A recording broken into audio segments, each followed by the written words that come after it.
So that leads to our next topic. Is it possible that God is a super intelligent AI? So, what do I mean by that? If we do live in a simulation, something is running that simulation, right? What is running that simulation? Is it God? Could it be a computer? Could it be an AI, an intelligent computer? So as we mentioned before, we could be living in the future, we could be living in a simulation, but we're all having our own individual experience. So that itself is kind of like you have to be able to see beyond the game. You have to learn the rules of the game. You have to learn the mechanics or the physics of the game to really understand what's going on. And it's really interesting. In religion, there's actually a lot of technology that religions have used. So on the top right, you'll see basically these spinning wheels that they would use in ancient. It was Tibetan. In the Tibetan culture, they have these spinning prayer wheels, and so basically, it's a machine used for a spiritual purpose.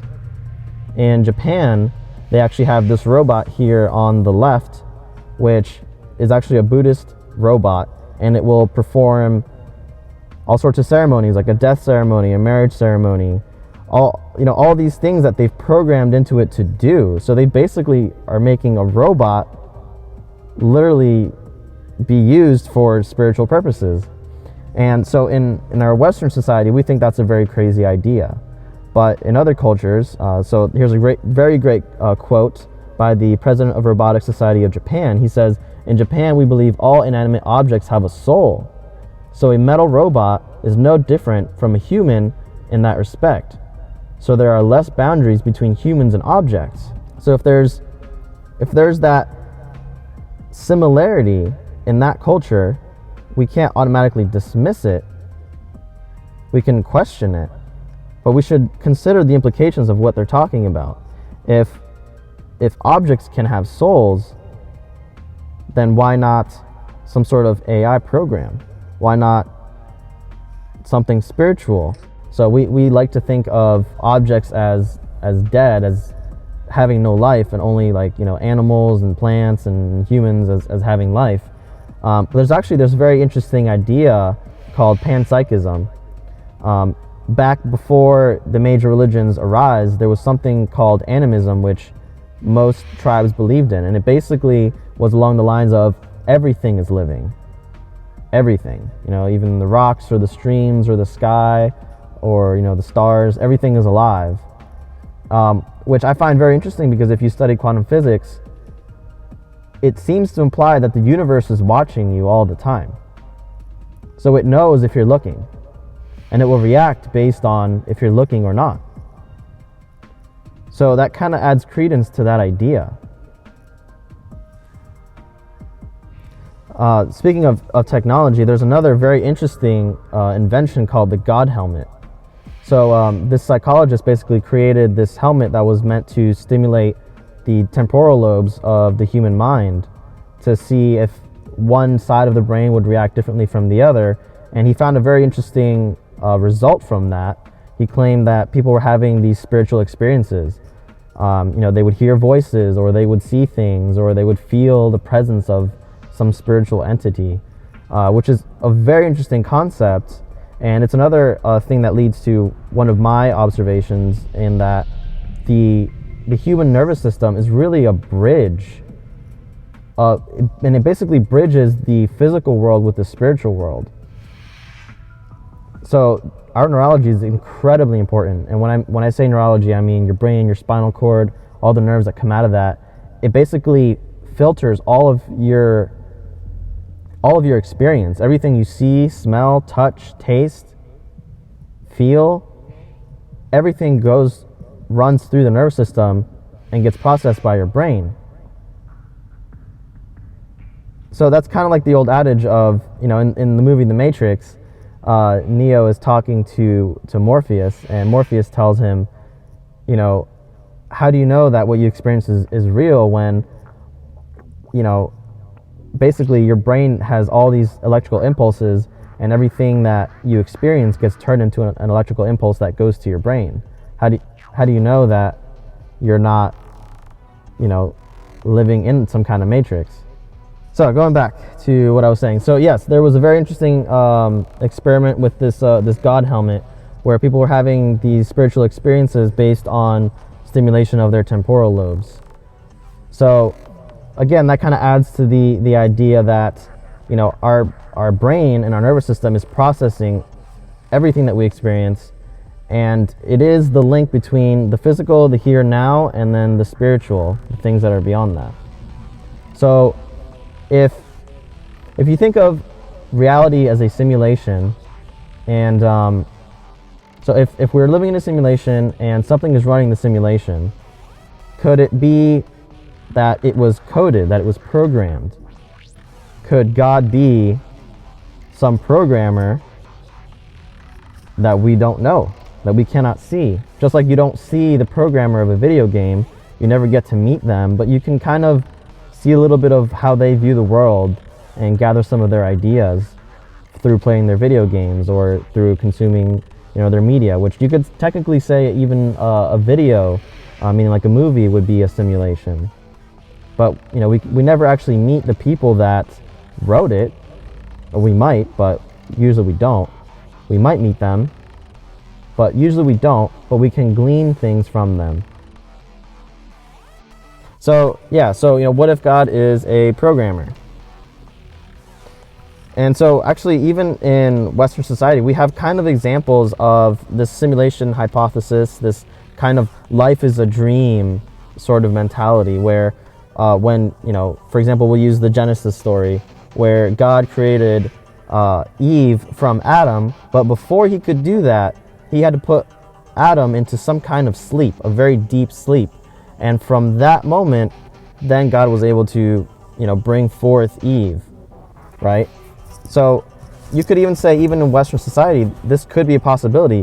What if we are still in the Garden of Eden, and what we think is our lives is really just a dream from some form of deep sleep?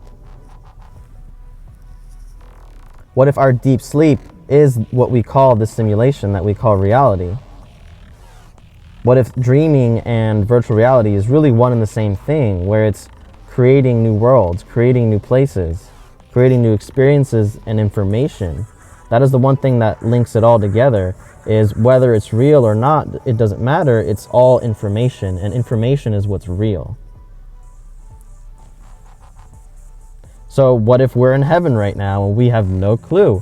We're just kind of in heaven, checking out all the cool tech in heaven and seeing like what it's like to be alive on Earth in the year 2020 when all hell breaks loose.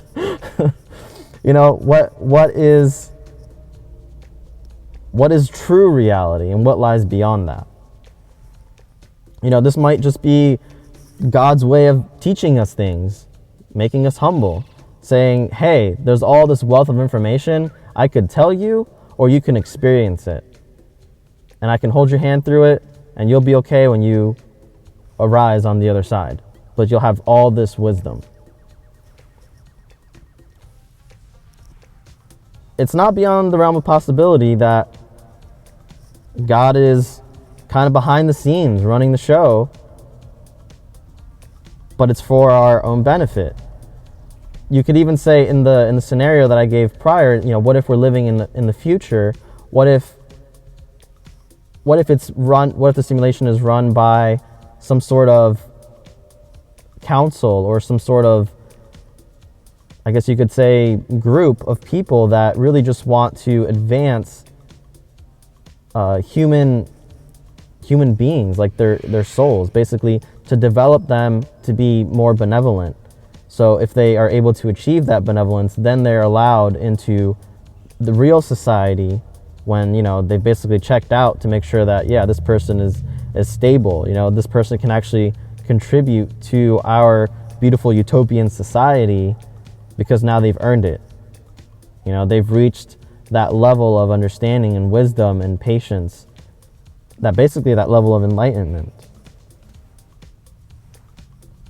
So it's a very interesting thing that technology can actually show us the relationship between spirituality, technology, how the one unifying thing is information, and that information gets processed through our nervous system, and our nervous system is the bridge between the physical reality and the spiritual reality. Neurology is basically the bridge that unifies the physical reality with the spiritual reality, and in both of those, and also in virtual reality, the one thing that unifies it all is information. So the other aspect, it's very interesting when you study, virtual reality, you study spiritual traditions, and you study quantum physics, is they're all kind of talking about the same thing, but from a different angle. The one thing that matters the most in all of these is consciousness, our state of consciousness. So our consciousness can make reality. Our consciousness can change the effect of an experiment. Our consciousness can pray and hope for an outcome, or hope for something good in the world, and that'll happen. Or our focused attention in a video game will render and unrender certain aspects of that virtual reality into our field of view. So information and consciousness, those are the two things that persist in all of these examples. They are basically the most important things. So if consciousness and information are the most important things, then is it possible that we have a direct access to all of the knowledge, all of the wisdom that's ever been? We just need to focus on it with our consciousness. What if ourselves and God, or the creator, or the simulation, or the universe, whatever you want to call it, what if it can interface with us and we can interface with it if we just focus? What if all of life itself is a projection of that cosmic force, and we're always connected to it? Not just us, but also animals, plants, all living things, all intelligent things, you could even say. That could even be AI, could be part of that as well. And what if we just might be more powerful than we can imagine? What if we are powerful beyond measure? So, with that said, I will conclude this talk, and I would like to know, what are your thoughts? And if you're online, go ahead and drop a comment. And if you're here, I'm going to go ahead and pause, and we will continue the discussion, and you guys can let me know your ideas, your thoughts, and we'll go from there.